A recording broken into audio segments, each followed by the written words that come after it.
To alhamdulillah jama'a.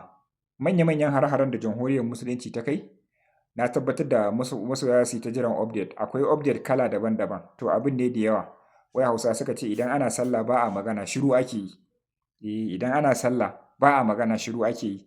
Amma manya-manyan har-haren da jamhuriyar musulunci ta kai a cikin daren nan wanda bata taɓa kai irinsa ba. Kuma bata taɓa yin target ɗin gurare daban-daban na guraren ƙasar Amerikan da ƙasar mamaya ba da kuma su ƙasashen da aka haɗa kai da su aka kai mata hari. Bata taɓa yin target ko kuma target ba irin na wannan karan.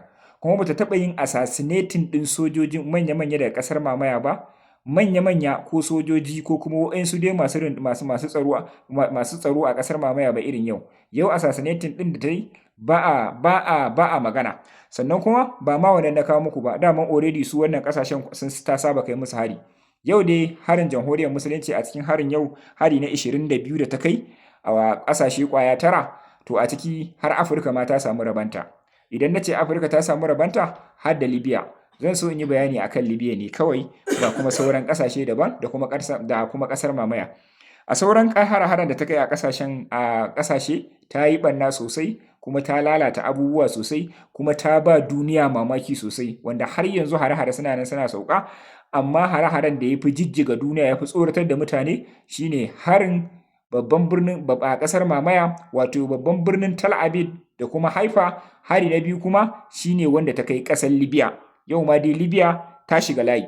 Amma Libya ina ta kai hari ne? Libya ba wani gurare ta kai hari ba ko cikin gari ko kuma a rumbun ajiye makamai ko kuma wasu gurare dai daban na American ko na ƙasar mamaya ba shi ta kai hari ba. Inda jamhuriyar musulunci ta kai a Afirka a Libya shine ba ko ina ba, ta kai magudanar gas wato bututun da yake ɗaukan gas daga Libya ya shiga da shi Turai. To jamhuriyar musulunci ta lalata wannan yau, ya tashi daga aiki. Ta lalata shi wanda already idan ba ku manta ba, bayan gas ɗin da take ɗauka a Libya tana da shiga da shi Turai, kuma akwai aikin da aka ɗauko daga Libyan zai shigo Nijar, daga Nijar ya shigo Najeriya, nan ma a dinga ɗauka musu gas ana kai musu shi Turai. Shi ma jamhuriyar musulunci ta lalata wannan aikin kuma ta lalata sauran gas ɗin gabaki ɗaya. A cikin hari na 22 da ta yi a ƙasashe ƙwaya 9, kuma shine hari na 63 wanda already yanzu an shiga 64. Babban abu bayan idan ka cire Libya, babban abin da ya fi tara duniya hankali shine irin ƙazamman har-haren da ta kai a ƙasar mamaya wato a babban birnin Tel Aviv da kuma Haifa, wanda a yanzu haka ba a san iya adadin mutanen da suka mutu ba, wanda ƙasar mamaya take iban gashinta a hannunta, da kuma iya assassinating ɗin manya-manyan mutane da ta yi.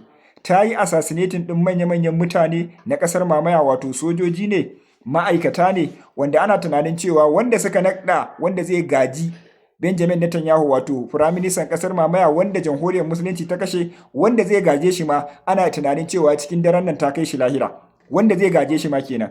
Sannan kuma abu na biyu shine ta je ta lalata dukkan wasu matatan mai, in dai matatar mai ne na ƙasar mamaya ta lalata shi baki ɗaya. Sannan duk ta lalata wata matatar gas wadda take sarrafa ƙasar mamaya babu shi baki ɗaya, kama da su Haifa da su Galili da dai sauran garuruwa da yawa. Kuma sannan ta kai munanan hare-hare a guraren da ƙasar mamaya ta mamaye wato wanda yake ɓangaren Falistinawa, ta kai mugayen hare-hare wanda har yanzu ma ba a samu damar an ebi sauran gawaki ba.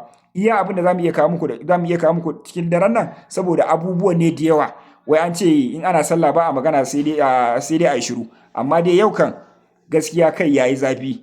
Yau ta nuna musu yaren da suke ji, wato yaren da suke yi yau shi aka yi musu, kuma daman ta riga ta faɗa, kuna ƙarawa muna ƙara muku, kuna ƙara mana muna ƙara muku, kuna ragewa muna rage muku. Sannan kuma ba magana sulhu dai yanzu duk wanda ya ce maka ga iya adadin faɗan nan inda zai tsaya to yayi maka ƙarya, musamman shahadantar da aka yi da Ali Rajani yayi maka ƙarya sosai. Saboda haka al'ummar annabi ku ci gaba da addu'a, ubangiji Allah ya ɗaukaka musulunci, ya kaskantar da kafirci, ya haɗa kawunan kan musulman duniya gabaki ɗaya, ya nuna mana munafukan musulmai a